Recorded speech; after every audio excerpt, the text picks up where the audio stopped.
permettant effectivement de transformer la donnée, de la prendre effectivement sous une forme qui n'est pas adaptée à ce qu'on veut.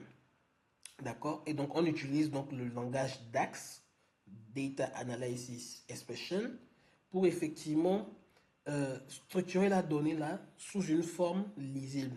Donc, on passe par la normalisation de données. Donc, on va nettoyer, structurer la donnée pour permettre une analyse optimale. Le deuxième objectif qu'on se fixe avec ce bootcamp, c'est de vous aider à faire des calculs simples à partir donc de données déjà structurées, donc d'une table de données. Donc rajouter peut-être des informations qu'on souhaite avoir sur cette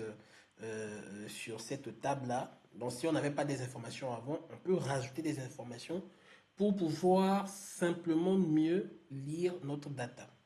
D'accord? Donc, calcul simple. Et dans les calculs simples, il y a deux types de calculs qu'on peut faire. C'est de soit rajouter des colonnes, donc des colonnes calculées à partir de la table existante, ou bien faire donc des mesures dynamiques.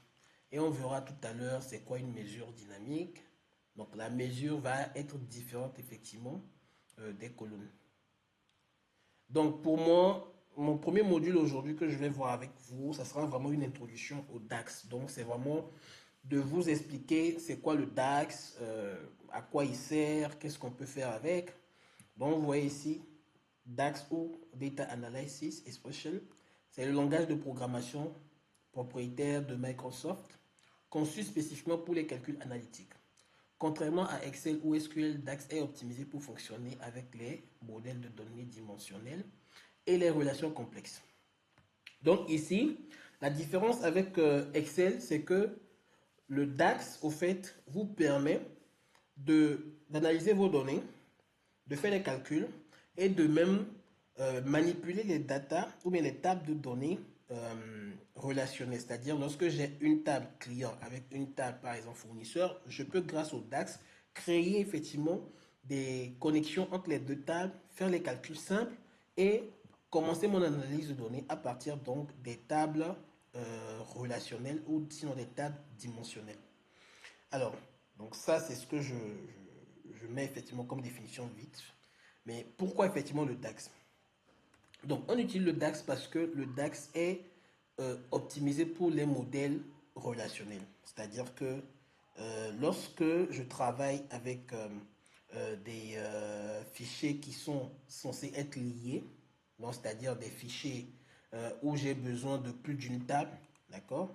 Lorsque j'ai besoin de pouvoir travailler avec ces genres de fichiers-là, le DAX me permet effectivement de faire ce travail-là, de nettoyer ma donnée dans les deux tables, créer des liaisons entre les deux tables, et à partir des liaisons, je peux calculer les colonnes, calculer les mesures simples, et intégrer tout ça dans des visualisations natives, des visualisations intuitives.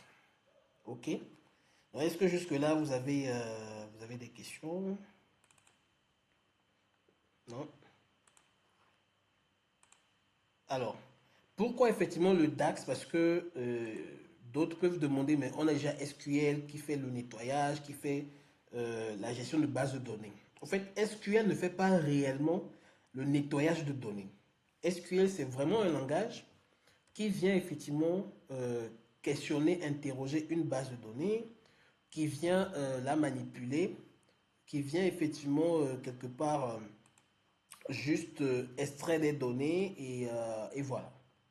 Par contre, le DAX, vous touchez vraiment la donnée, vous la changez, vous la transformez. Et donc, on peut utiliser le DAX soit à partir d'Excel ou soit à partir de Power BI.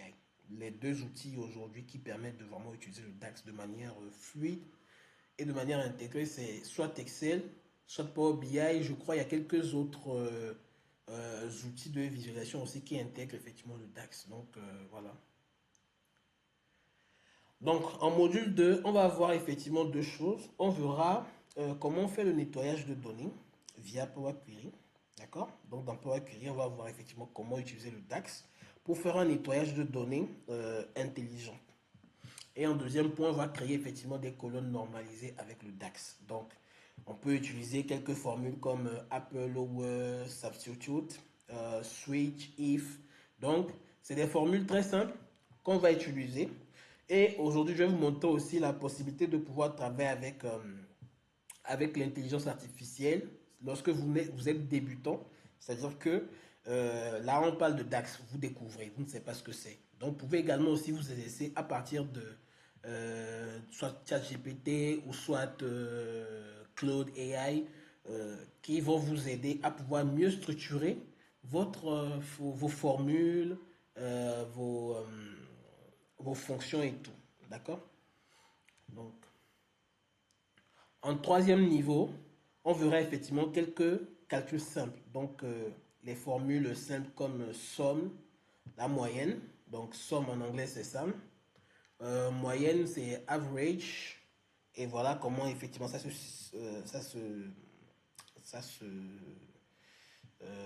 formalise sur Power BI ou dans le DAX. On verra ça tout à l'heure. Donc, on verra aussi quelques formules comme count ou bien count if. D'accord? Ça permet effectivement de faire quelques calculs métriques. Et on verra if et on verra switch. D'accord? Donc, on verra if, comment on utilise if. If, c'est la condition si. Donc, si j'ai telle condition qui est vérifiée, tu me fais telle action. Si j'ai telle condition qui n'est pas vérifiée, tu me fais l'autre action. D'accord? Et le switch aussi, on verra effectivement, le switch, il utilise plusieurs conditions. D'accord? En quatrième position, on va voir effectivement la différence entre les mesures, puisque, en fait, vraiment, on va faire l'atelier pratique, hein, ça sera un atelier pratique. Donc, on verra aussi dans l'atelier pratique, c'est quoi la différence entre une mesure et une colonne calculée. Donc, on verra par exemple, dans une mesure, on peut calculer des taux, des montants, des métriques précis. D'accord? Là, par exemple, même dans les mesures, on peut calculer des ratios. Donc, les ratios, c'est des pourcentages. Dans les mesures, on peut calculer aussi des agrégats. Les agrégats, c'est généralement soit des sommes, soit des produits. Et donc, c'est ça, effectivement, la différence entre une mesure et une colonne. Une colonne, c'est juste une information supplémentaire qu'on va rajouter à la table. Mais une mesure, c'est une information qu'on tire de la table. On ne rajoute pas effectivement de l'information sur la table avec la mesure. La mesure nous permet de tirer effectivement des informations de la table. Donc, c'est deux choses différentes. Donc, voilà maintenant le moment où euh, on va effectivement faire notre cas pratique. Alors, est-ce que jusque-là, ça va? Vous arrivez à me suivre? Est-ce qu'il y a des questions avant que je ne démarre? Oui? Est-ce qu'il y a des questions?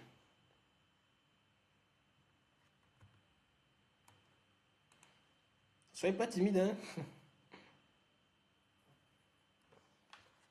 On a déjà l'habitude ici, donc ne soyez pas du tout timide. Oui? De mon côté, quand même, ça va pour le moment. Ça va. C'est Ça clair. va. C'est clair. Ouais. Ok, ça marche. Bah écoutez, on va passer donc à l'atelier pratique. Alors, je vais juste... Hop, je vais changer...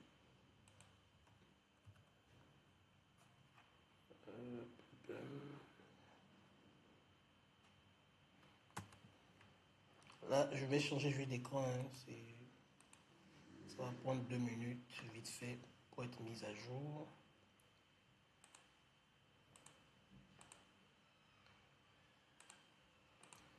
Emmanuel, les gens sont toujours là-bas. Non, hein. Je viens juste d'arriver comme ça. Je n'étais pas trop avec vous, mais bon, Ouais, je ouais. viens d'écouter de temps en temps. Ah, vous avez déjà libéré l'école? Oui, oui, on a libéré l'école. Ah ouais, ok, ok, ok. Quand même, il ne faut pas entrer tard quand même. Donc, alors, je vais maintenant changer d'écran. Je partage l'écran complet. Ouh, quelle journée. Présenter. Hop, je partage l'écran complet cette fois-ci. Je pense que ça va être bon.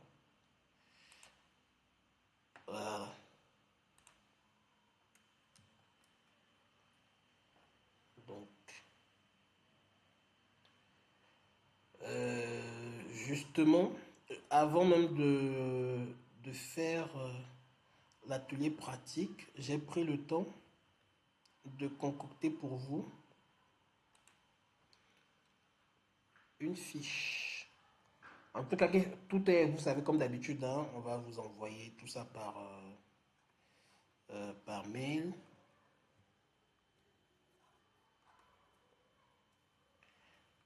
Voilà, ça rame un peu là. Donc, vous voyez là, vous avez une liste. J'ai pris le temps de concocter pour les apprenants une fiche. Voilà. Donc, la fiche est elle est assez complète. Donc, c'est une fiche des différentes fonctions.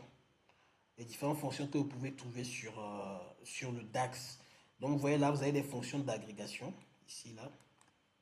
OK. Donc, c'est des fonctions d'agrégation. Donc, agrégation, c'est quoi? C'est des fonctions qui vous permettent de résumer, au fait, la data. En gros, c'est ce que ça veut dire. Donc, fonction d'agrégation, c'est comme si j'ai plusieurs niveaux de détail de l'information. Donc, quand j'utilise par exemple la fonction somme, je peux agréger, vous voyez, le nombre de participants en une somme. Donc, ça, c'est une agrégation. Average, pareil. C'est effectivement le nombre moyen de quelque chose que je vais calculer.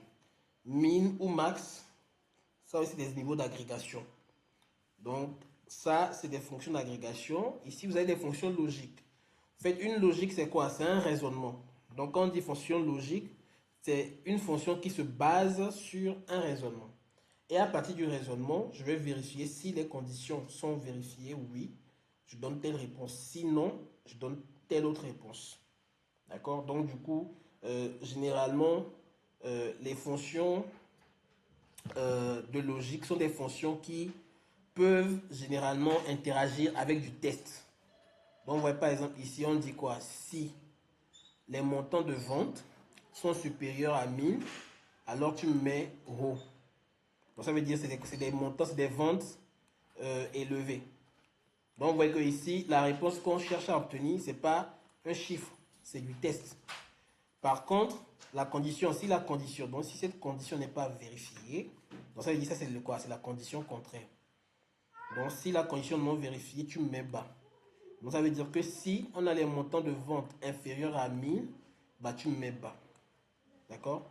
Donc c'est ça en fait les fonctions logiques. Donc dans la fiche toujours, vous aurez les fonctions test. Les fonctions de test, c'est des fonctions qui permettent de manipuler les caractères textuels. Donc là, on n'est pas avec des chiffres, on est avec vraiment du test. Je peux prendre gauche, droite. Je veux juste peut-être extraire quelques chiffres ou bien quelques tests plutôt d'une valeur ou bien d'une variable. Je peux utiliser ces fonctions-là, les fonctions test. Et là, vous avez les fonctions de date. Très très important aussi dans le DAX. Les fonctions de date sont très très très importantes. Donc du coup, voici aussi des fonctions qu'on peut aussi utiliser tout à l'heure. Et les fonctions filtres. Vous avez les fonctions filtres, donc c'est des fonctions qui permettent effectivement de mettre un cadre ou bien un contexte et d'extraire la donnée juste par rapport à ce contexte-là. Donc, si j'ai une grande base de données, je n'ai pas envie de tout questionner, j'ai juste envie, par exemple, de travailler sur des étudiants qui sont du genre masculin de ma classe ou bien du genre féminin. Je ne vais pas prendre toute la classe. Donc, je vais utiliser, par exemple, la fonction filtre pour filtrer ma donnée en fonction du genre, par exemple, féminin. D'accord? Donc, on verra ça aussi tout à l'heure. Les fonctions statistiques, pareil. Donc, il y a pas mal de catégories de fonctions qui sont effectivement intégrées dans le DAX, qui sont utiles, mais tout est question de savoir pourquoi vous voulez les utiliser. OK? Donc, place maintenant au cas pratique. Je vous enverrai toute la donnée, bien évidemment, que ce soit dans le groupe, par mail, pour ceux qui sont... c'est vrai aussi que ceux qui se sont inscrits par mail, là, on n'a pas envoyé le mail de connexion. J'avais totalement oublié ça aussi. Ouais, purée. Hop, hop, hop, hop. Alors,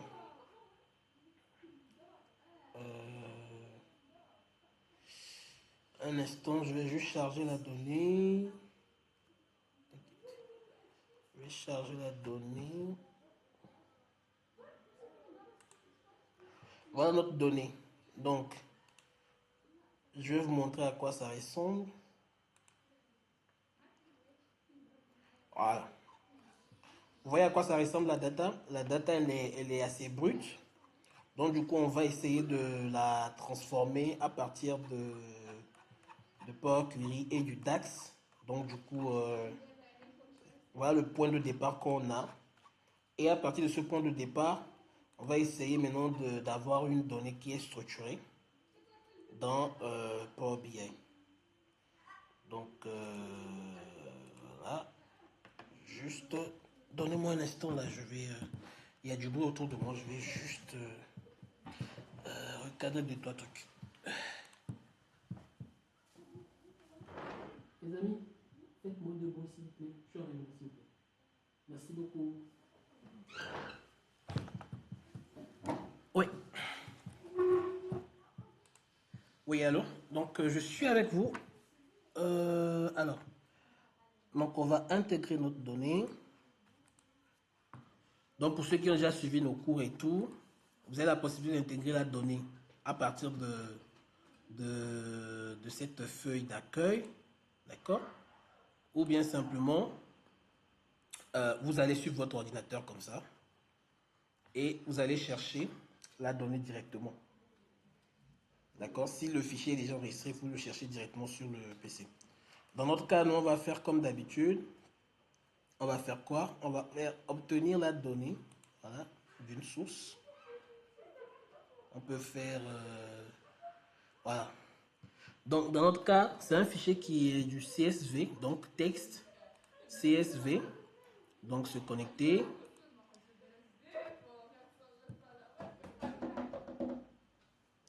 On va faire se connecter. E-commerce.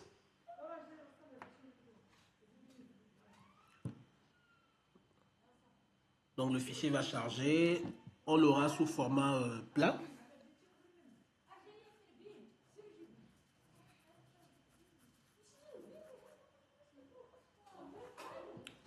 Voilà.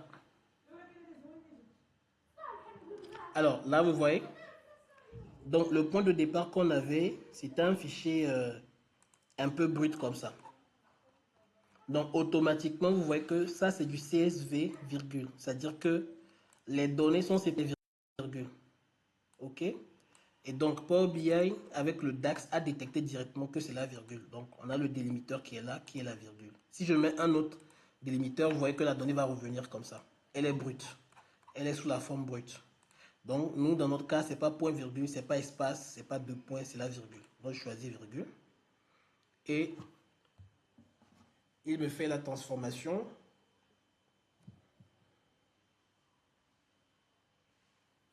Et je fais transformer. Je vais cliquer sur, par exemple, transformer la donnée.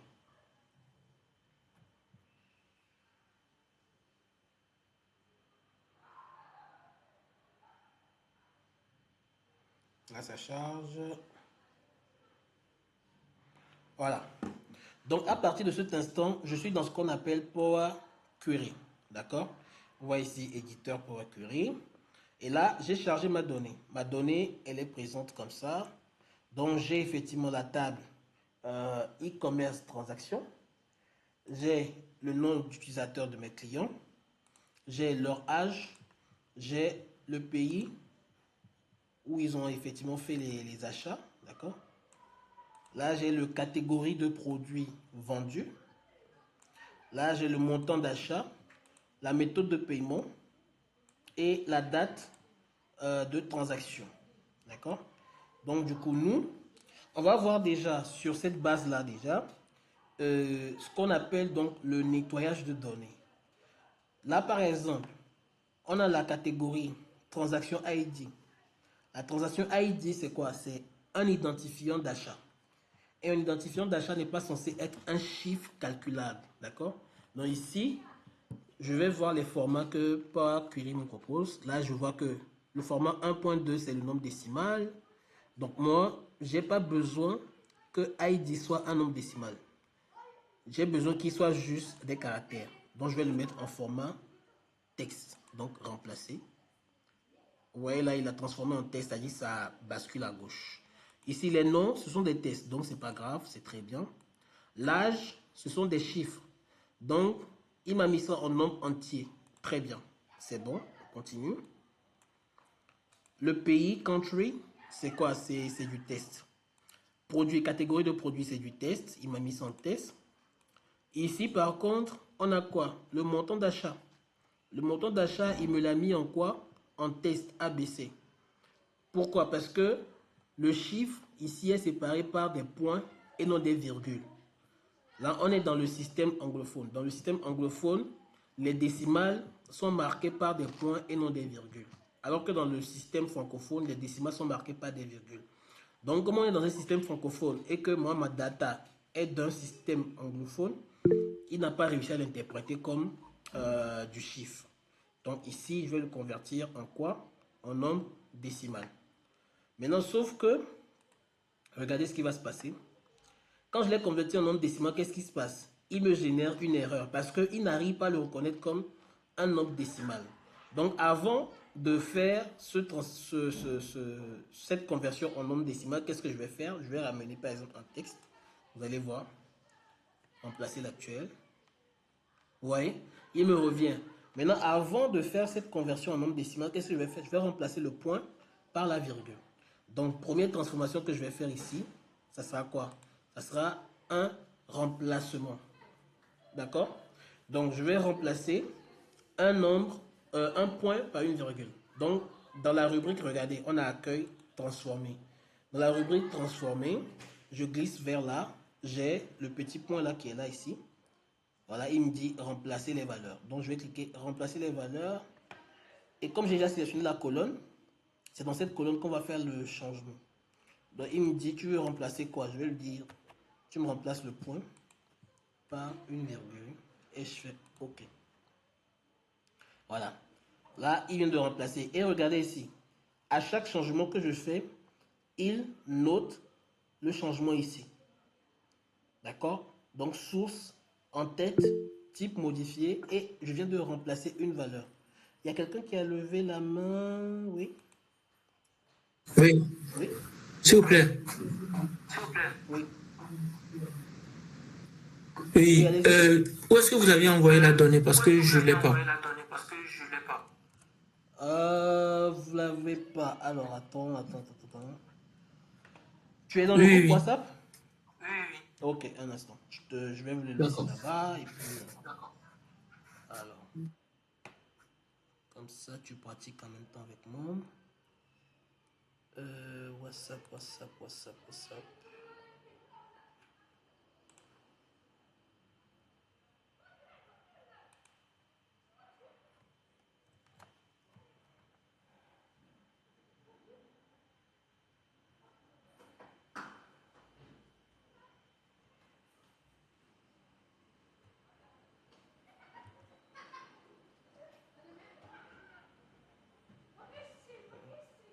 Ah, le WhatsApp met du temps pour venir.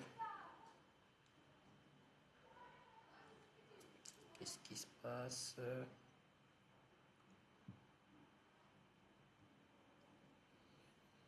J'ai beaucoup de trucs ouverts en arrière-plan là.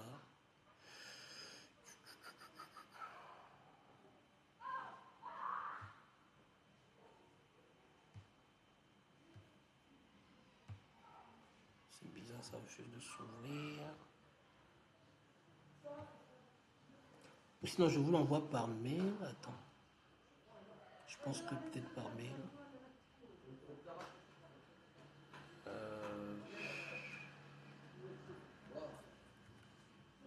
WhatsApp. Je sais pas pourquoi ça met du temps.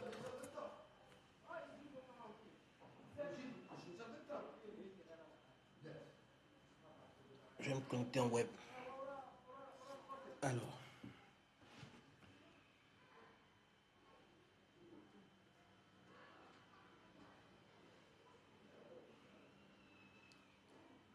Juste. Donnez-moi un moment. Compte. Ok.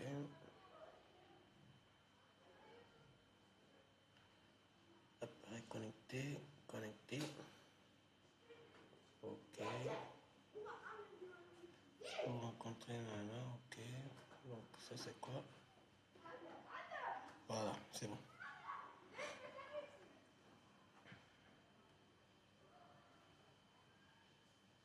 Et pourtant j'ai ouvert WhatsApp tout à l'heure, ça marchait bien. Hein. La technologie.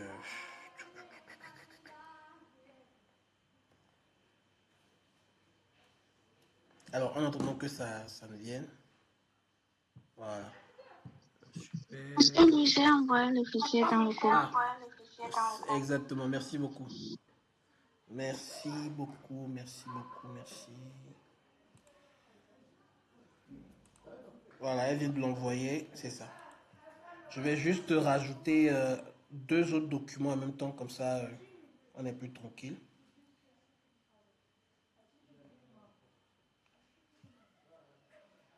Bah, tout est un peu lent là.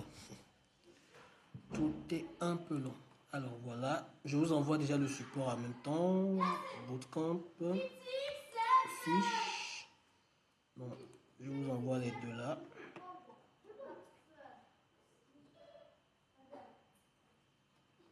Très bien.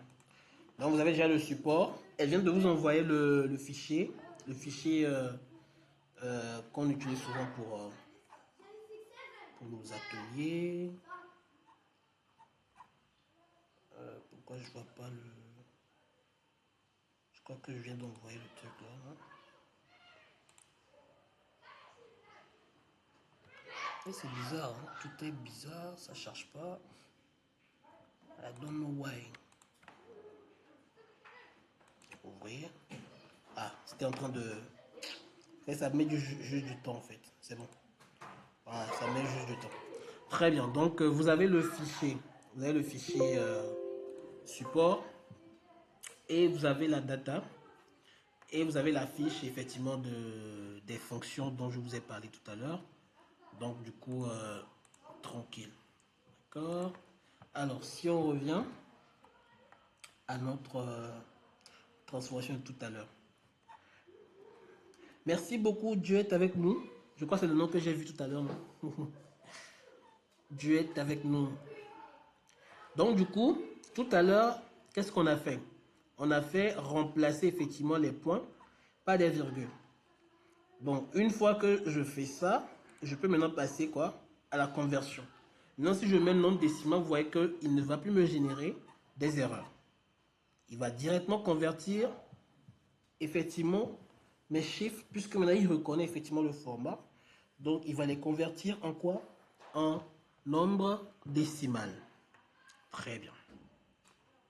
Ici, on a les méthodes de paiement. D'accord?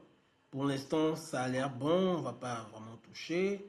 On a la date ici aussi. On va vérifier juste. Est-ce que c'est en date? Oui, c'est en format date. Très bien.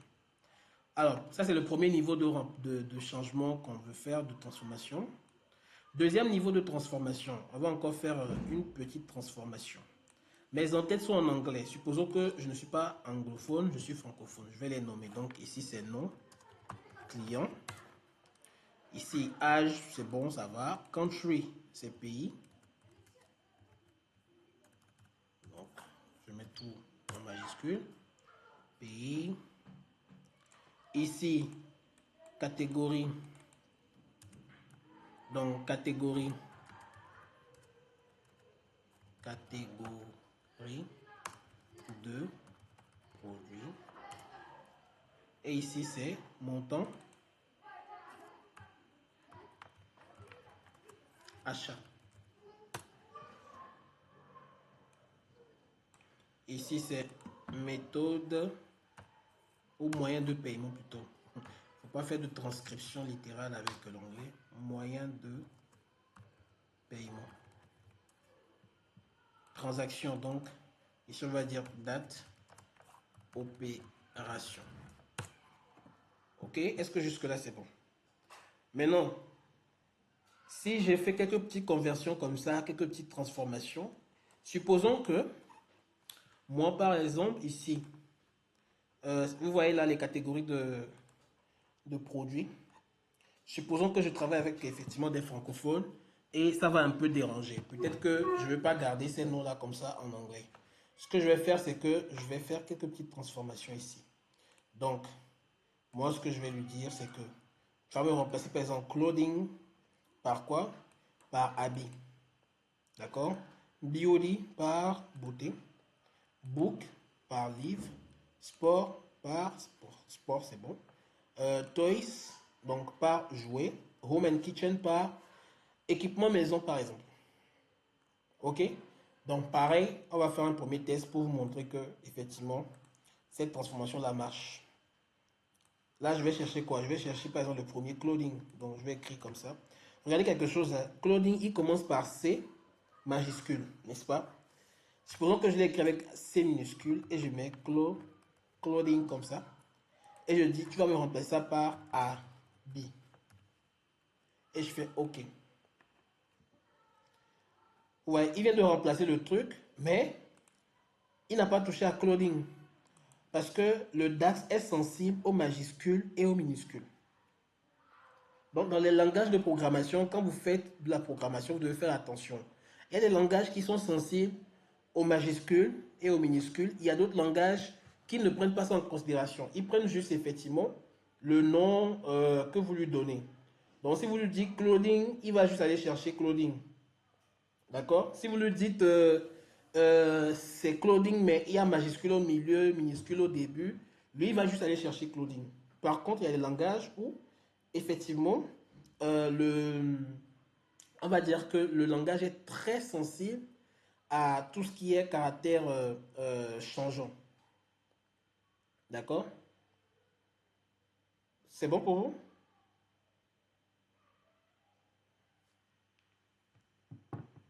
Ah, j'espère que je ne suis pas sûr. Hein? Attendez juste des réactions. Ah ouais, ok, très bien. Il y avait des pouces en l'air. Il y avait Allo Lady. Donc, du coup, qu'est-ce qu'on va faire? On va reprendre notre étape de transformation tout à l'heure. Donc, je reviens. Au lieu de clothing comme ça avec C minuscule, je vois que ici, c'est clothing avec C majuscule. Je vais donc mettre C majuscule et je fais OK. Vous voyez ce qui s'est passé? Là, il vient de remplacer clothing par habit. On va faire pareil avec BOD. Donc BOD aussi pareil. Je vais faire BOD, je vais dire remplacement BOD par beauté. Voilà. Book, pareil. Donc je vais dire remplacement book avec S par livre. Et je fais OK. Je pense qu'il reste toys. Donc on va faire toys. Toys qui veut dire jouer simplement. Donc on va faire jouer avec S. Voilà. Et il reste home and kitchen. Home and kitchen, je vais le copier directement. Je ne vais pas l'écrire moi-même. Parfois, quand vous savez que vous n'êtes pas sûr d'écrire correctement la valeur, il vaut mieux la copier, coller. Et là, je vais mettre par exemple quoi? Maison, cuisine. Cuisine, comme ça. Et je fais OK. Voilà. Donc, vous voyez que là, ma colonne de données qui contenait avant des datas en anglais, je viens de le changer en quoi? En français, surtout les termes qui sont les plus flagrants, quoi. Donc, électronique, par exemple, c'est en anglais, certes, mais je peux laisser. Grocery, par exemple, aussi, c'est en anglais. Grocery, généralement, c'est épicerie, d'accord? Donc, on peut, par exemple, remplacer grocery par épicerie. Donc, on va aussi chercher ça. Vu que c'est très frappant, on va chercher grocery. Groceries par épicerie. Comme ça. Et on va voir s'il change ou pas. Voilà. Et il a changé. Là, c'était groceries. Il vient de le changer en épicerie. Parfait. Donc, je fais un dernier check pour voir si... voilà, sport, maison, cuisine, livres, jouets, habits, épicerie, électroniques et beauté. Donc, je fais charger plus pour m'assurer que... Voilà. Je m'assure que c'est bon.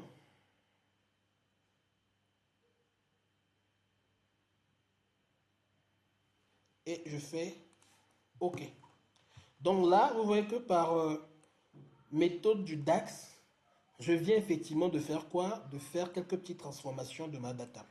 Maintenant, regardez ce qui est très beau avec Power BI, c'est que là, tout à l'heure, vous voyez toutes ces transformations que je viens de faire là, je les ai faites à partir de l'interface, avec donc des modules qui sont déjà intégrés.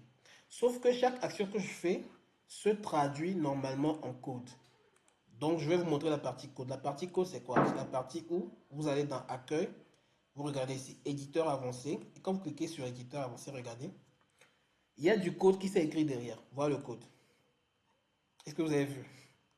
C'est ça qui est beau avec les outils maintenant intelligents, c'est que vous n'avez plus besoin de forcément maîtriser tous les codes pour pouvoir commencer à faire des développements, que ce soit d'applications, d'outils de gestion ou bien de visualisation de données. Donc là, tout à l'heure, vous avez vu que quand on est parti chercher notre fichier, on l'a cherché où? Voici la source. Vous voyez là, il m'a vraiment tracé le chemin de ma data qui est là. Voilà le chemin de ma data. Dans quel dossier je l'ai pris. Donc ça veut dire que si demain, je change de dossier pour ce fichier-là, je vais venir simplement mettre à jour le chemin ici et il refera les mêmes étapes de transformation de tout ça et me restituer la data. OK? Ensuite, qu'est-ce qu'on a fait? Quand on a sélectionné le fichier, on l'a chargé, on a ensuite nommé les en-têtes. D'abord, avant de les nommer, on a fait quoi? On a défini les formats. Donc, l'ID, on a mis test, vous vous rappelez. Le nom, on l'a mis test. Âge, on a mis nombre.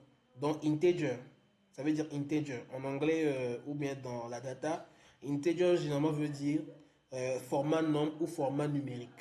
D'accord? Country test, et etc., etc. Donc, tout ce que j'ai fait là, il me l'a traduit sous format de cette ligne de code-là. Toute cette ligne-là, c'était le format des en-têtes. Ensuite, qu'est-ce qu'on a fait? On a remplacé le point, voilà, c'est ça. Donc, on a remplacé le point par la virgule. C'est ça qu'il a fait ici. Donc, valeur remplacée, equal, table, replace value. Et on prend quoi? On prend ça, ici. On remplace ça par virgule. Et il a fait replace text. Dans quoi? Dans la colonne montant. C'est ce qu'il a fait ici. Ensuite, on a fait quoi? On a commencé à nommer les colonnes. Donc, username, on l'a nommé comment? On l'a nommé nom client. Country, on l'a nommé pays. C'est ce qui suit. Vous voyez là. Ensuite, product category, on l'a nommé catégorie de produit. Et etc. Est-ce que vous avez des questions jusque-là?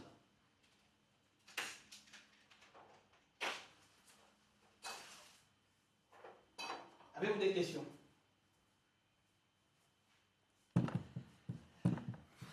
L'objectif, c'est que vous puissiez aussi poser des questions, parce que je sais que c'est quelque chose que vous découvrez. Donc, n'hésitez pas à nous poser des questions, même les plus sensées, ou même les plus bêtes à vos yeux, ne sont pas des questions bêtes. D'accord? Donc, du coup, là, l'avantage que j'ai, c'est que, au lieu de parfois revenir et de chercher où est-ce que j'ai fait telle transformation, je peux directement rentrer dans le code et je lis juste le code. En lisant le code, parfois, je peux me retrouver, je vais dire, ah, peut-être par exemple que, regardez, si je ne veux pas que clothing, regardez, si je ne veux pas que clothing soit remplacé par habit, je peux simplement modifier ça ici. Je vais dire peut-être que je ne veux pas que ce soit habit, mais habillement. Donc, regardez, je vais juste remplacer habit par habillement, comme ça. Quand je vais faire OK, regardez ce qui va se passer. Vous voyez? Tout ce qui était habits sont devenus habillement. Au lieu que je revienne quelque part ici pour chercher, ah, où est-ce que j'avais fait ça? Je vais directement dans le code. Je vais juste mettre à jour ma variable ou bien ma data. Et automatiquement, il le fait. Donc, c'est ça l'avantage avec effectivement ce qu'on appelle donc le DAX. C'est que le DAX, c'est maintenant que WhatsApp veut venir là. On n'a plus besoin. Donc, c'est ça l'avantage avec le DAX, c'est que effectivement, on a la possibilité de remonter dans le code et de le toucher. Donc là, on a vu ce qu'on appelle la normalisation de données. Si vous vous rappelez les objectifs qu'on s'est donnés tout à l'heure, là, c'était ça. Donc là, on a fait ce qu'on appelle la normalisation de données. Maintenant, on va rajouter une colonne. C'est-à-dire que ma data actuelle, supposons que je n'ai pas toutes les informations nécessaires. Vous voyez là? Supposons que, ah ok, j'ai juste, on va faire un exemple. Moi, je veux par exemple savoir si mes clients sont des personnes âgées, des personnes jeunes ou bien des personnes adolescents. D'accord? Je vais le faire à partir de quoi? Je vais le faire à partir de la colonne âge. Cette information-là, je l'ai à partir de la colonne âge. Donc, qu'est-ce que je vois? Je vois que mes clients, leur âge commence par 18 ans et ça va jusqu'à peut-être 80 ans. Voilà, ici, ça va jusqu'à 70 ans. Donc, je veux savoir directement, sans venir lire l'âge, je veux directement savoir si j'ai des gens qui sont âgés, moins âgés ou jeunes. Donc, on va calculer une colonne. Vous voyez bien notre colonne ici. On a combien de colonnes? 1, 2, 3, 4, 5 ici, 6 et 7 ici, 7 et 8. On a 8 colonnes. Donc, je vais faire une colonne calculée. C'est ce qu'on appelle une colonne calculée. Comment je fais ma colonne calculée? Ici, ma colonne calculée, je veux qu'elle soit conditionnée par l'âge. N'est-ce pas? Donc, je vais venir ici, il y a accueil, transformer, ajouter une colonne. Donc, je vais donc ajouter une colonne et je fais colonne conditionnelle. Je fais comme ça. Et là, il va tourner, tourner. Et je vais dire ici quoi? Je vais dire la colonne, la nouvelle colonne que je veux calculer, je vais la nommer. On va supposer par exemple que c'est quoi? Nature client. Est-ce que le client il est jeune, moins jeune ou s'il est âgé? Donc, colonne conditionnelle, ça veut dire je vais utiliser le si. On appelle tout à l'heure de quoi? Des fonctions logiques. Donc ici c'est le si. Donc si, nom de la colonne, je vais dire donc si âge, par exemple, d'accord? Si âge est égal à, est-ce que vous voyez? Ou bien est différent de, supérieur à, inférieur à. Vous voyez? J'ai plusieurs conditions ici que je peux sélectionner. On va faire par exemple la première condition qui est par exemple les adolescents, les ados. Donc on va dire que nos adolescents, ils ont normalement quoi? Ils ont moins de 25 ans. On va abuser un peu. On va dire que nos adolescents sont des jeunes gens moins de 25 ans. Donc puisqu'ils sont moins de 25 ans, c'est inférieur à. Donc je vais faire si âge, si la colonne âge est inférieure à. Ici, on m'a dit, est-ce que je veux entrer une valeur? Sélectionner une colonne, je veux juste entrer une valeur. Donc je vais dire, s'il est inférieur à 25, qu'est-ce que vous me faites? Ici, je peux soit dire, va sélectionner la valeur dans une colonne, ou bien va simplement mettre la qualification que je veux. Donc, si l'âge est inférieur à 25 ans, qu'est-ce que je mets? Je vais mettre adolescent. Comme ça. Je vais rajouter maintenant une autre condition. Si mon âge, toujours la colonne, donc c'est la colonne âge, cette fois-ci, donc j'ai pris la borne inférieure, je vais prendre la borne supérieure.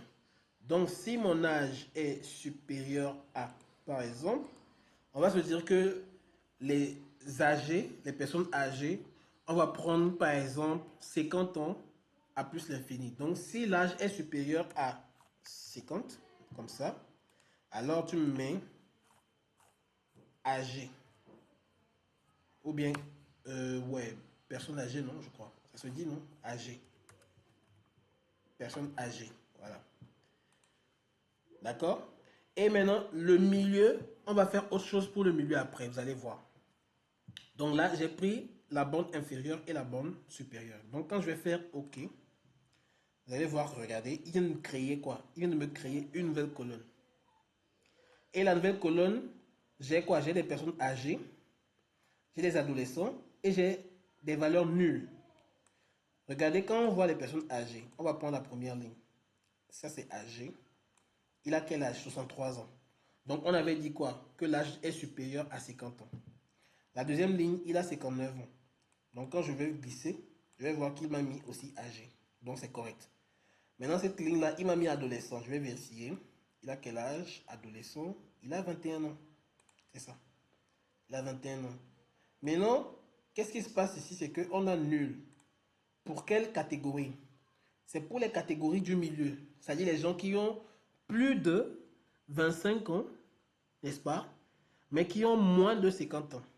Donc, vous allez voir que toutes ces personnes-là, 26, 43, 48, ils vont me mettre nul, nul, nul, nul, nul, nul. C'est ça. Nul, nul et nul. Donc, je vais remplacer directement ici, dans cette colonne, toutes les valeurs nulles par quoi?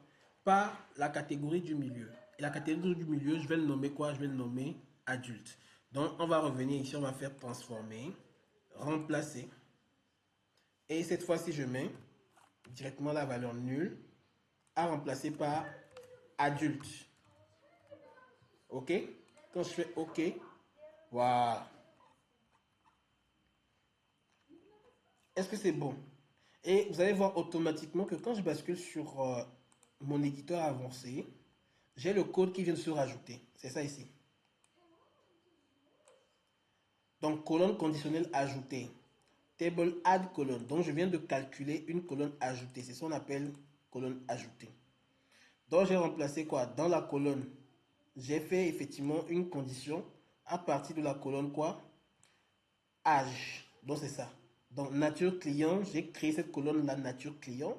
Et je lui ai dit pour chaque âge, si l'âge est inférieur à 25 ans, tu me mets adolescent. Sinon, si l'âge est supérieur à 50 ans, tu mets personne âgée. Et si aucune des deux conditions n'est respectée, tu me mets quoi? Tu me mets nul. OK? Et ça, c'est la première étape qui m'a faite. Et ensuite, maintenant, j'ai pris ma colonne conditionnée que je viens de calculer et j'ai remplacé les nuls, ici, par la valeur adulte. Et j'ai remplacé dans laquelle colonne? Dans la colonne nature client. Donc, voilà ce que je viens de faire qui s'est transformé automatiquement en colonne calculée. Est-ce que c'est bon? C'est bon? Jusque-là, vous avez suivi? Très bien. Donc, une fois que vous avez compris ce que c'est la normalisation de données, donc on a fait effectivement la normalisation de données et on a fait la colonne calculée. Comment on calcule une colonne? Maintenant, on va voir ce que c'est qu'une mesure. Donc, c'est ce qu'on a dit tout à l'heure dans nos objectifs. Donc là, je viens de faire effectivement quelques transformations. Une fois que je suppose que ma data elle est prête, je vais la charger. Donc, je vais faire fermer et appliquer. Donc, fermer et appliquer. Donc, la colonne là, elle part. Et là, il est en train de charger mon fichier.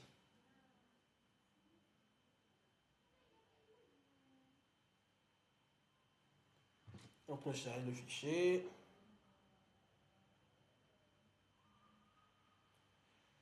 Ça arrive, ça arrive, ça arrive.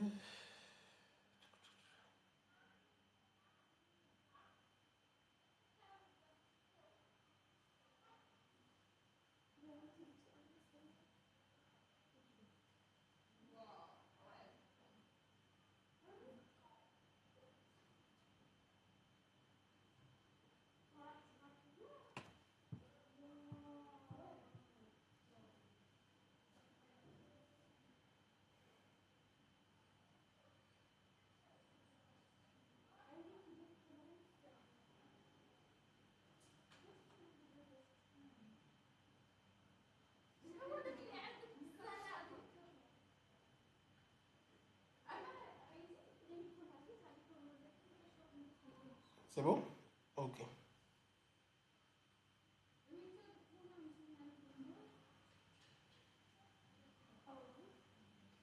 Donc maintenant, on va passer effectivement au calcul des mesures. Rappelez-vous, on va toujours revenir à notre présentation tout à l'heure là. Voilà. On a dit quoi? On a dit qu'on allait faire de la normalisation de données, ensuite faire des colonnes calculées et voir les mesures dynamiques. Donc, c'est ce qu'on a vu tout à l'heure. Donc, on a fait effectivement la première partie et la deuxième partie. Il nous reste comment effectivement calculer les mesures. Donc, les mesures comme des taux, des montants d'agrégation, des ratios. Donc, c'est ça effectivement les mesures. Donc, si on revient sur notre fichier, là, vous voyez ici, là, alors, juste, permettez que je vous mette bien. Voilà. Donc là, tout à l'heure, la table sur laquelle on travaillait, c'est ça. Ouais, e-commerce, transaction. C'est notre table qui est là. Et là, vous voyez que vous avez plusieurs vues. Vous avez la vue rapport, vous avez la vue table de données. Donc la table, c'est ça. Voilà comment la table va s'afficher ici. Ça met du temps là. Voilà. Donc vous voyez la table s'affiche ici. Donc ce qu'on voyait tout à l'heure dans notre donnée là, elle revient ici comme ça. Voilà. Donc les catégories adultes, on a toutes les catégories qui sont là. Il suffit juste de cliquer dessus et de voir adultes, adolescents et les personnes âgées. Ok? Donc notre table elle est prête pour être utilisée. Alors, vous avez la vue normalement modèle. Ici, le modèle, c'est quoi? C'est lorsqu'on a plusieurs tables et qu'on veut les connecter entre elles. Donc, on va voir ça aussi tout à l'heure si tout va bien. Donc, du coup, on va faire notre premier calcul. Notre premier calcul, notre première mesure, j'allais dire. Donc, je vais vous montrer effectivement comment ça se fait. Donc, je vais créer une deuxième table, mais cette table-là va contenir que les calculs que je fais. Ok, c'est-à-dire que là, je n'ai pas envie de calculer des choses dans cette table-là, parce que ça, c'est la data. Je veux calculer une deuxième table qui me permet de faire quoi? De pouvoir stocker toute la partie des mesures que je vais faire et tout. Ok? Donc, on va faire quoi? On va faire une nouvelle table. Comme ça. Ah, ouais, ça c'est juste la table. Je vais plutôt supprimer ça. On va faire plutôt ça. Entrée des données. Donc, accueil, entrée des données. D'accord, vous faites ça comme ça. Et vous mettez le nom de la table ici, c'est quoi? Mes mesures. Mes mesures. Donc là, je fais entrer mes mesures. Donc, vous allez voir la deuxième table va se créer ici. Elle va s'appeler les mesures. Voilà, j'ai ma table mesure. Maintenant, c'est ici que je vais commencer à créer mes premières tables. Mes premières mesures plutôt. Donc, je vais faire clic droit et je dis nouvelle mesure. D'accord? Supposons que par rapport à notre data, qu'est-ce qu'on veut voir? On va revoir la table. On a quoi? On a le montant des achats. On a les moyens de paiement. Supposons qu'on veut connaître, par exemple, pour notre premier calcul, on veut connaître le chiffre d'affaires. Le chiffre d'affaires, on va le calculer avec une mesure. Donc, je fais ici nouvelle mesure, clic droit, nouvelle mesure. Et voilà la partie, la barre de formule qui s'ouvre pour que je puisse faire mon calcul. C'est-à-dire, je vais intégrer ma formule. Donc, ici, ma mesure, je vais la nommer chiffre d'affaires. D'accord? Et ici, je vais commencer à faire donc appel à la fonction somme. Donc, somme de quoi? De la colonne quoi? Sur le chiffre d'affaires, il est calculé à partir de quelle colonne? Montant achat. Donc, je sélectionne e-commerce transaction montant achat. Il se sélectionne automatiquement quand je clique dessus. Et quand je fais entrer, vous allez voir, il va tourner. Et il me sort quoi? Voilà, il me sort mon premier métrique ici, chiffre d'affaires. Ok? Donc ça, par exemple, colonne 1 là, on n'a pas besoin de ça. Je peux supprimer ça. Il n'y a pas de... On peut supprimer ça du modèle. Et on commence à faire nos différents calculs. Alors,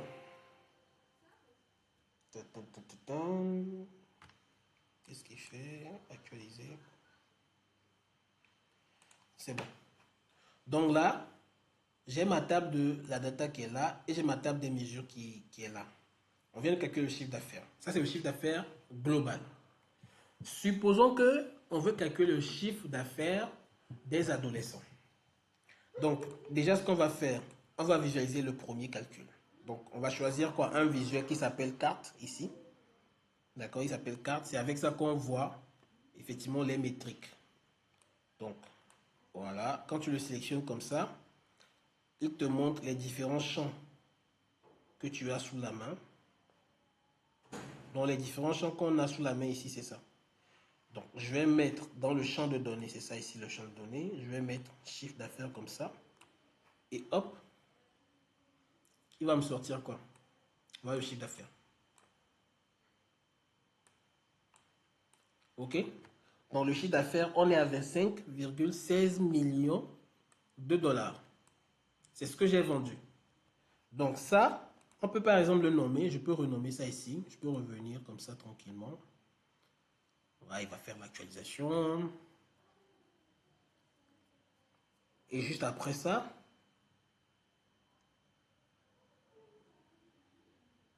c'est un peu lent, c'est un peu lent, c'est un peu lent. Voilà, c'est bon. Je peux renommer ça. Je peux renommer ma mesure comme ça. Je lui dis, écoute, au lieu que ce soit juste chiffre d'affaires, je veux que ce soit plutôt chiffre d'affaires global. Comme ça. Et vous voyez, quand je fais la mise à jour, il va impacter aussi le métrique ici, c'est-à-dire le KPI qui est visible ici. Il va changer effectivement le titre. Il va dire chiffre d'affaires global. D'accord? Donc, rappelez-vous, chiffre d'affaires global, c'est somme, e-commerce, transaction, quelle colonne, montant, achat. Maintenant, on va complexifier un peu les choses. D'accord? On va rendre un peu plus dur la chose. Supposons que votre manager vous demande de lui sortir le chiffre d'affaires réalisé sur la catégorie des adolescents. Ok? Est-ce que vous êtes là? Vous arrivez à comprendre hein, la dynamique qu'on a? Vous suivez? Très bien. Parfait. Parfait, parfait, parfait. Supposons qu'on veut calculer maintenant le chiffre d'affaires, non plus global, mais le chiffre d'affaires des adolescents. Donc, je vais revenir ici. Nouvelle mesure. Donc, alors, on va plutôt rester pédagogue comme on sait le faire ici à Schoolly. Voilà, ça c'est bon. Je vais revenir sur la table. On va revoir notre table de tout à l'heure là. Hop. Il me dit qu'il veut quoi? Qu'il veut calculer le chiffre d'affaires. Il veut quoi le chiffre d'affaires des adolescents. Vous voyez pourquoi parfois c'est important de faire des colonnes calculées parce que si par exemple j'avais pas eu l'idée de calculer cette colonne là à base de quoi? De l'âge. Je vais maintenant faire quoi? Je vais devoir calculer et je vais lui demander, ok monsieur, vous supposez que les adolescents ont quel âge? Je vais lui demander, vous voulez qu'on puisse catégoriser les adolescents à partir de quel âge à quel âge? Il va me dire, ok, les adolescents, je pense que c'est les moins de 25 ans. Très bien. S'il me dit ça, la difficulté que j'aurai, c'est que je vais faire la somme de quoi? De la colonne achat en fonction des âges inférieurs à 25 ans. D'accord? Donc, il y a deux conditions. Soit je fais ça avec les deux colonnes, donc âge et puis achat, ou bien je vais le faire à partir de quoi? De nature client directement ici, avec la colonne achat. On va faire les deux cas. Et vous allez voir que d'un cas à un autre, vous aurez les mêmes résultats, mais sauf qu'il est plus intelligent parfois d'adopter quelques stratégies. Donc, on va faire quoi? On va calculer. Là, on va aller sur chiffre d'affaires, catégorie adolescent. Donc, il va faire le tour, il va me donner la main. Très bien, je vais nommer donc ma mesure. Chiffre d'affaires, on va mettre C1 pour être plus scientifique un tout petit peu. On va codifier ça avec l'appellation C.A. Donc, C.A, chiffre d'affaires. Donc, on va mettre quoi? Catégorie. Categories. On va mettre un peu en anglais. Adolescent. Comme ça. Et je lui dis ici, c'est quoi? Cette fois-ci, ce n'est plus directement la somme. on va utiliser la fonction calculate. Vous voyez ici, il dit quoi? Ce qui est bien, au fait, avec ces outils-là, même si tu ne connais pas, quand tu choisis la fonction, il t'explique un peu ce que ça va faire. Donc, supposons que je ne connaissais pas, il me dit calculate, tu dois mettre l'expression que tu veux calculer en fonction de filtre 1, filtre 2, filtre 3. Donc, j'aurai plusieurs filtres, par exemple, que je peux mettre dans la fonction. Et il explique ici ce que cette fonction fait. Il me dit, la fonction calculate évalue une expression dans un contexte modifié par des filtres. Dans le contexte dans lequel on est dans le contexte du chiffre d'affaires global. Mais ce contexte du chiffre d'affaires global sera modifié par des filtres qui non plus ne vont concerner tout le chiffre d'affaires, mais des critères bien spécifiques. Donc, ici, on est avec quoi? Le critère catégorie adolescent. Je vais lui dire, calcule-moi effectivement la somme. Donc, je vais répondre somme, comme ça. Alors, je vais vous montrer quelque chose de plus smart, c'est que, comme j'ai déjà calculé le chiffre d'affaires global et que c'est ça que je vais filtrer, je vais directement appeler le chiffre d'affaires global. Donc, je vais dire, calcule-moi cette fois-ci le chiffre d'affaires global. Ouais, non. Donc, on va reprendre le chiffre d'affaires global, mais cette fois-ci, avec le premier filtre, donc filtre 1. Cette fois-ci, on va le filtrer par rapport à quoi? Par rapport à la nature client. Donc, il m'a choisi quoi? E-commerce transaction nature client. Donc, la colonne e-commerce transaction nature client. Il doit être égal à quoi? Il doit être égal à adolescent. Et je vais mettre ça entre parenthèses. Adolescent. Comme ça. Et je ferme. Maintenant, espérons que j'ai bien écrit adolescent comme je l'ai écrit dans la table de données. Parce que s'il y a un S à la fin que je n'ai pas mis S ici, il ne va pas me sortir la data. On fait entrer.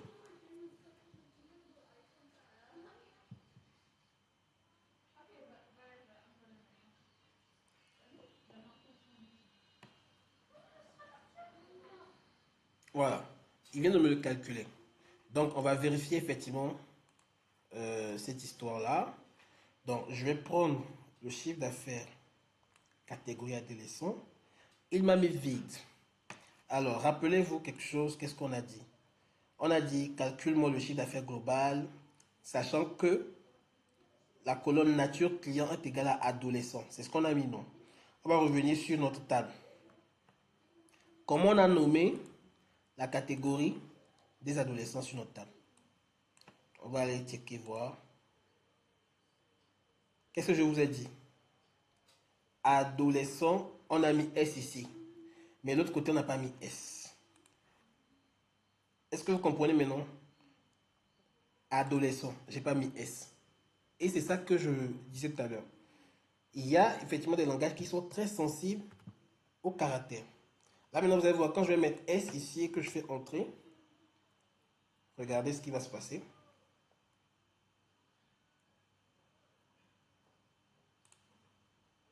Là, il tourne et il me met à jour la donnée.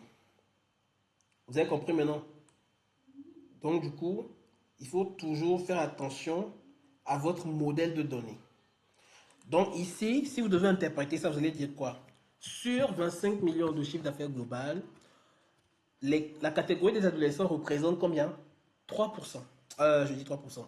3,31 millions sur les 25 millions. Ok? Pareil, on peut faire encore une nouvelle mesure cette fois-ci. Et cette fois-ci, on va faire quoi? On va faire... Voilà.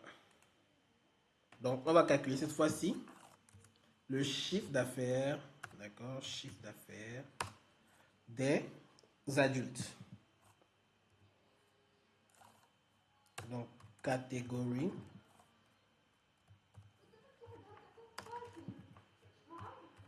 adulte. Et donc, on va utiliser toujours calculate, n'est-ce pas? Calculate, chiffre d'affaires. Vous voyez que si par exemple, je n'avais pas calculé le chiffre d'affaires global, j'aurais pu faire ça directement ici en utilisant somme de quoi?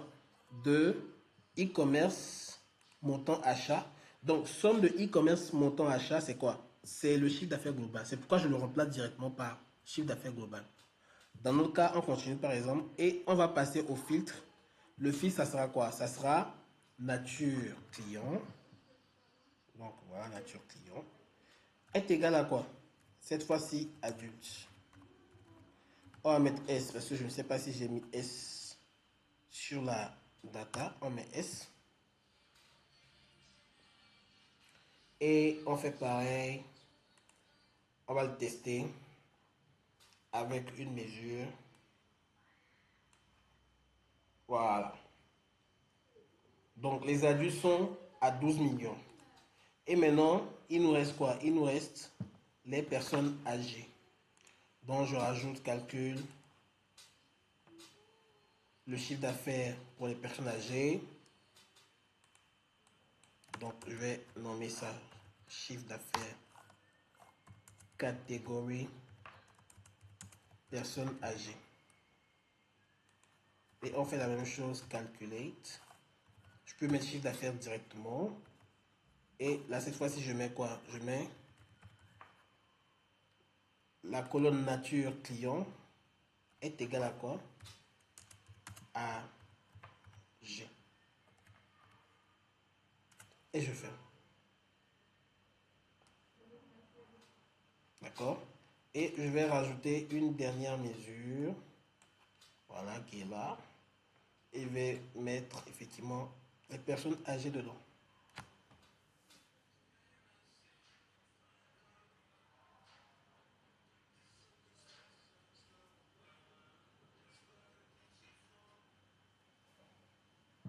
Alors, ça charge, ça charge, ça charge.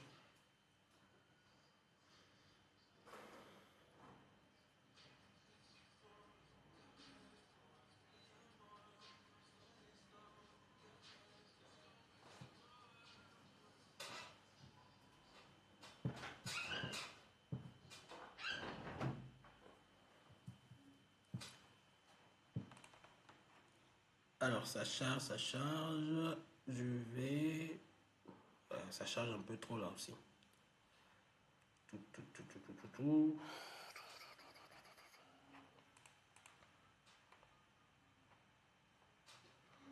En fait, là, il reprend la data, les transformations, tout ce qu'on a fait là. Donc, parfois, ça fait un peu chier. Voilà. OK? Donc là, vous voyez que on a les trois catégories qui sont là. Donc, mon chiffre d'affaires global de 25 millions se décompose en 12 millions pour les adultes, 9 millions pour les personnes âgées et 3 millions pour les adolescents. Et là, effectivement, c'est ce chiffre d'affaires global qu'on a décomposé en fonction des contextes différents pour avoir des informations bien précises. Donc, c'est ça, effectivement, qu'on appelle les mesures. Donc, les mesures, comme je l'ai expliqué tout à l'heure, c'est quoi? C'est que les mesures me permettent de faire quoi? D'aller prendre des informations bien précises dans ma table de données. Alors que les colonnes me permettent de faire quoi? De rajouter des informations sur ma table. Et on a vu ça tout à l'heure, c'est que grâce à la colonne calculée, nous avons rajouté quoi? Une information qui nous permet de catégoriser donc nos clients. OK? Est-ce que jusque-là, c'est bon? Vous avez réussi maintenant à faire la nuance entre une colonne calculée et effectivement une mesure.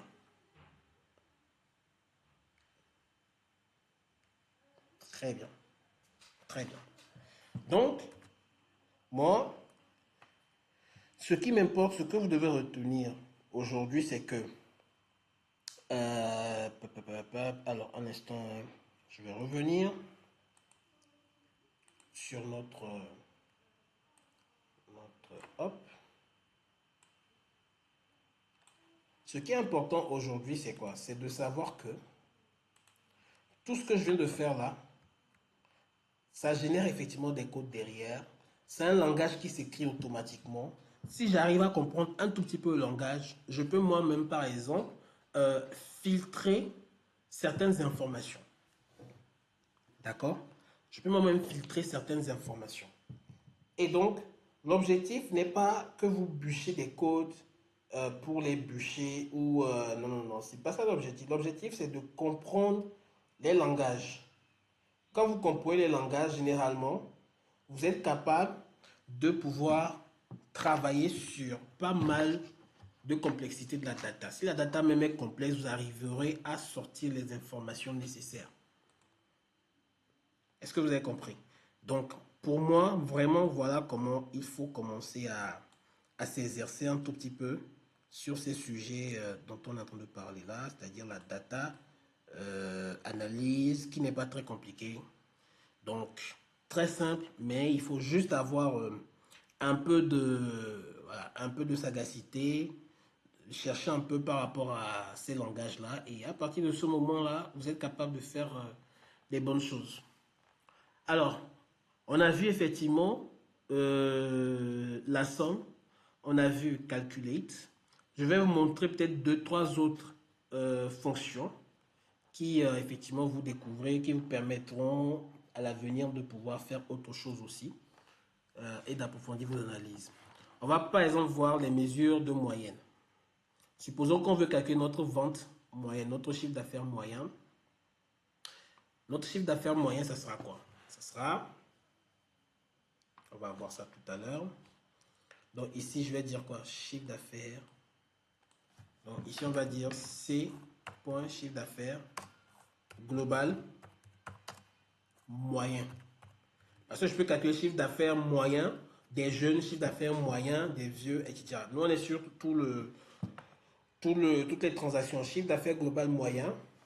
Donc, dans le langage DAX, la moyenne, c'est comme tout à l'heure, on a vu dans la fiche, c'est quoi? Qui se rappelle? On a vu tout à l'heure dans la fiche. La moyenne, c'est quoi?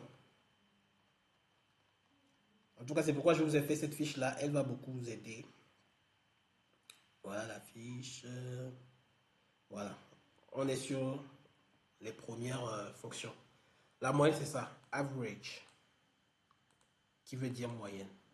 OK? Donc, si je reviens sur... voilà. Et que... j'ai cliqué par mégarde sur le truc qui va partir. Parce que j'avais pas encore saisi la formule.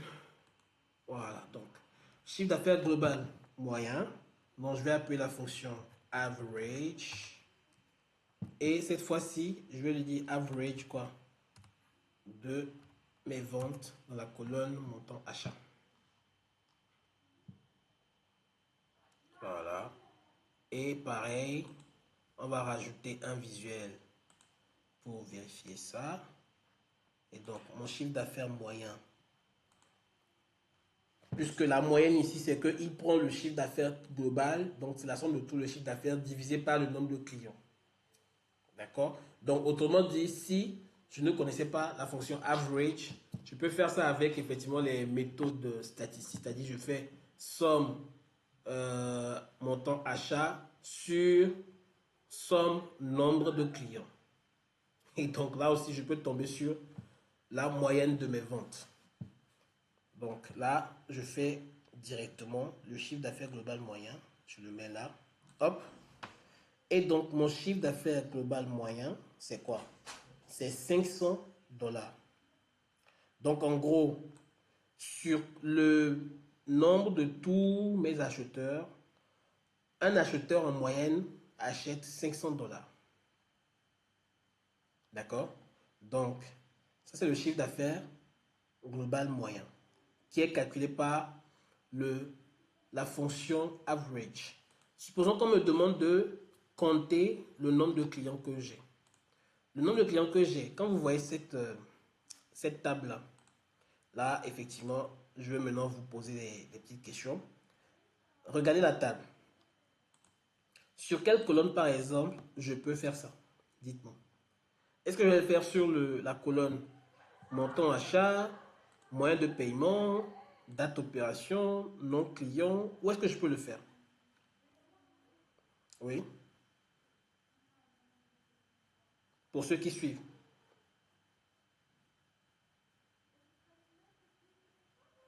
Oui.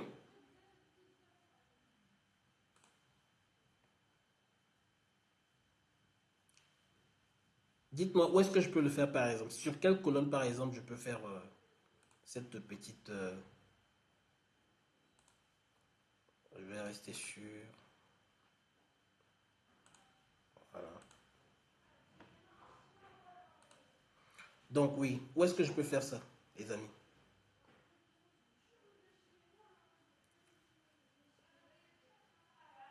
Sur quelle colonne je peux calculer le nombre de mes clients?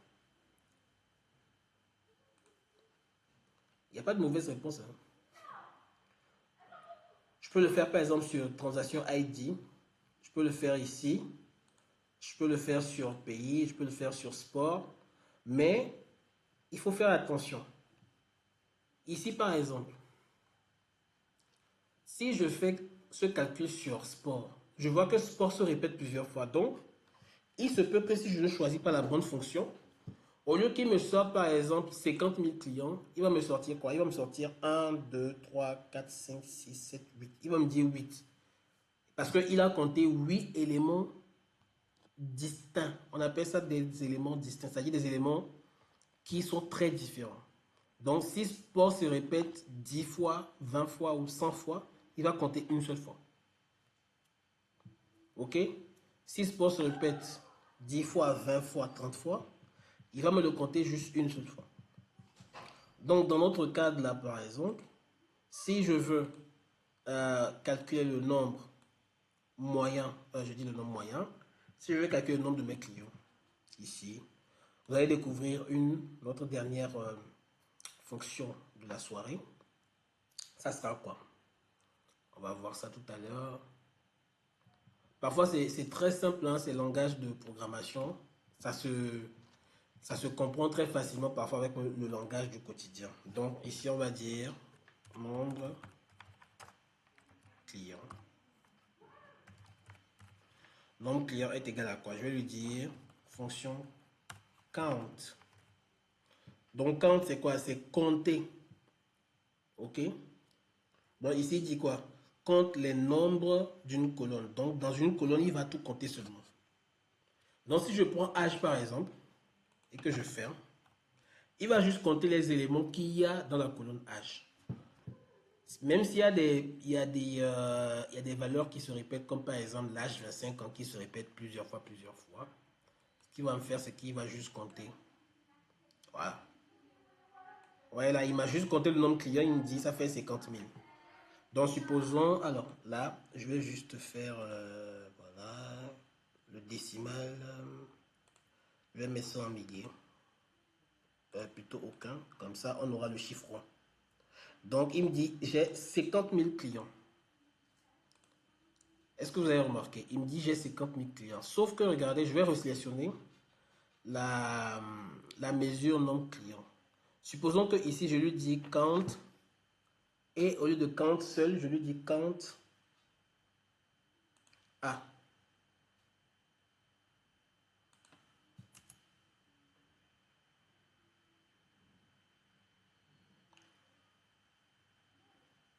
Il va charger, il va tourner.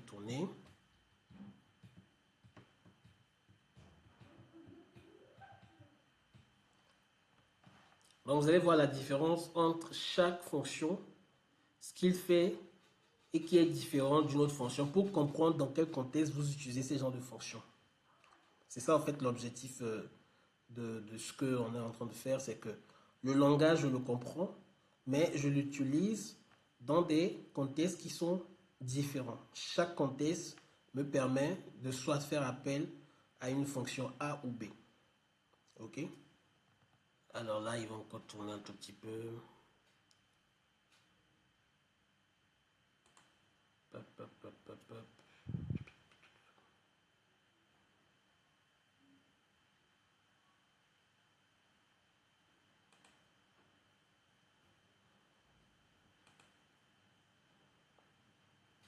Voilà.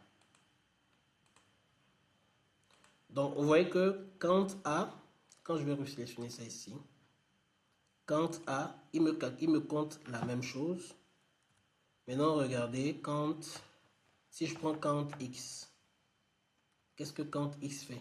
Il dit quoi? Maintenant, la fonction est différente. Compte le nombre de valeurs qui résultent de l'évaluation d'une expression. Donc, ça veut dire que si je sélectionne le tableau ou bien la colonne que je veux, l'expression que je veux compter, par exemple, il peut me compter que ça. Donc, si je veux qu'il me compte, par exemple, que les personnes adultes, il va me compter que les personnes adultes. Si je veux qu'il me compte que les personnes jeunes, il va me compter que les personnes jeunes. Est-ce que vous avez compris? Donc, là, par exemple, quand machin, je vais juste faire e-commerce, voilà, comme ça. Hop. L'expression, c'est quoi? Je vais appeler, par exemple, nature client. Donc, la colonne nature client, par exemple, on sait que dans cette colonne-là, on a les expressions comme des personnes adultes, je crois avec S.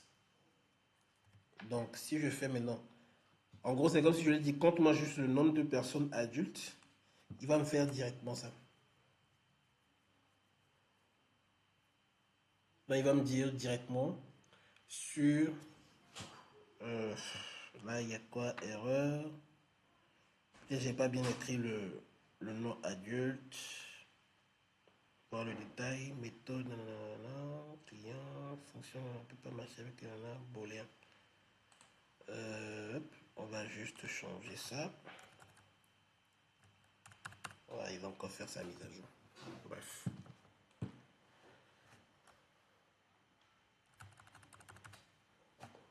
Il va encore nous faire sa mise à jour. Donc là, donc on va déjà stocker d'abord l'information de notre client. Donc on peut faire le calcul du nombre de clients sur n'importe quelle colonne ici.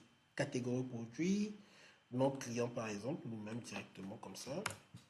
Et donc du coup, il va me ramener mes 50 000 clients.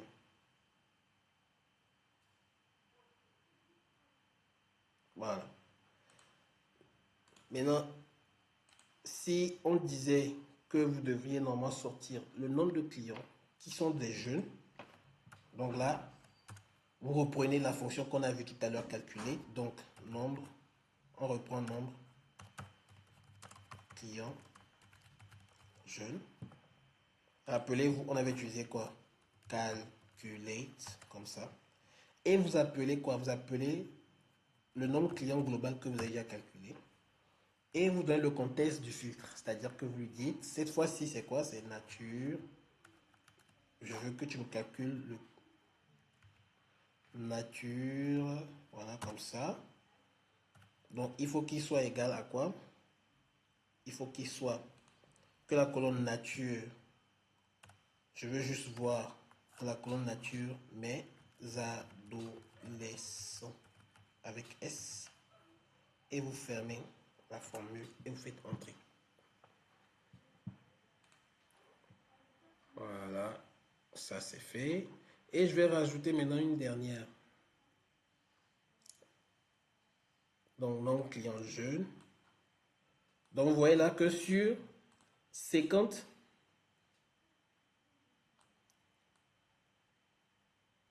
sur 50 000 clients, je n'ai que 6 000 qui sont jeunes. Donc, ça, c'est le client global, le nombre de clients global. Et 6 500 sont des clients jeunes. Donc, vous voyez que pareil, encore une fois de plus, très simple, à partir de quoi? D'un langage que je peux m'approprier très rapidement. Je peux faire des choses qui ne sont pas très compliquées et adapter ça à n'importe quel contexte d'analyse. Est-ce que vous avez des questions? On a fini les amis. Donc, est-ce que vous avez des questions? Oui? Avez-vous des questions?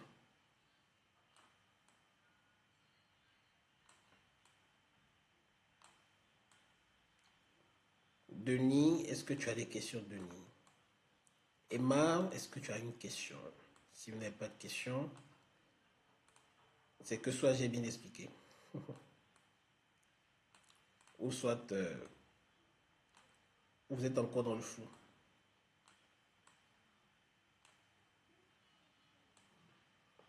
Oui?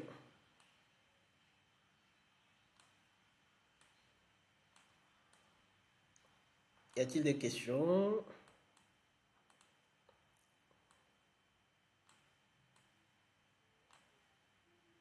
Très bien.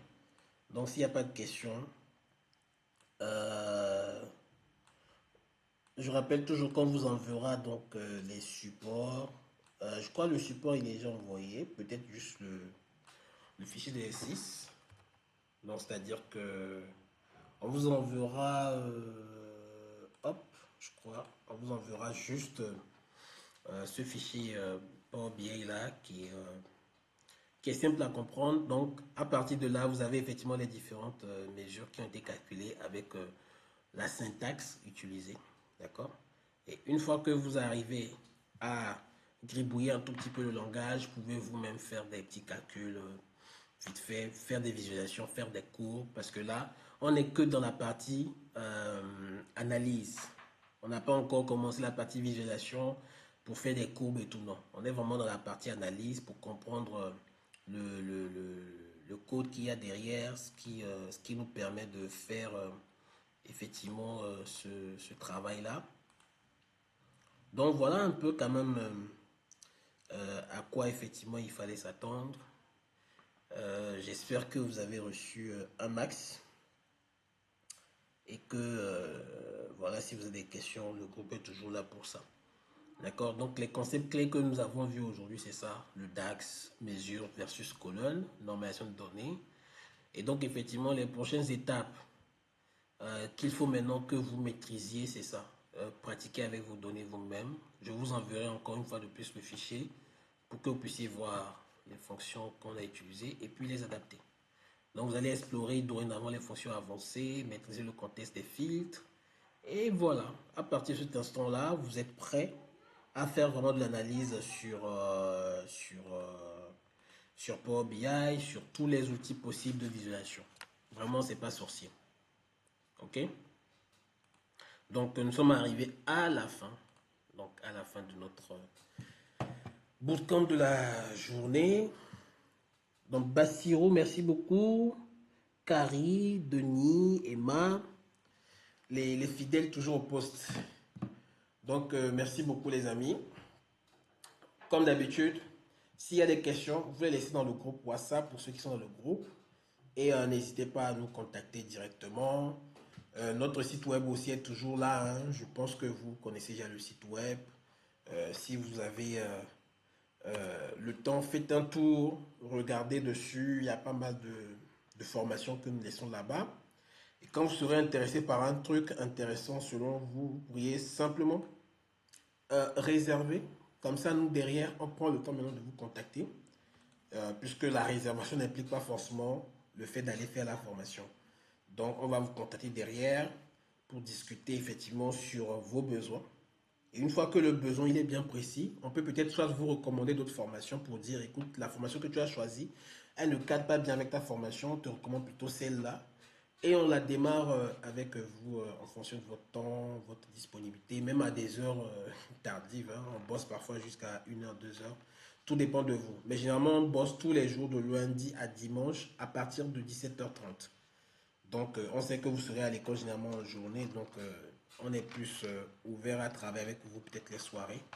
Donc, ça sera avec plaisir qu'on vous prendra pour vos différentes formations.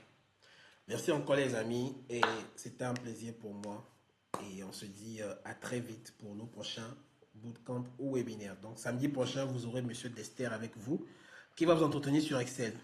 D'accord? Allez, ciao ciao les amis et bonne soirée.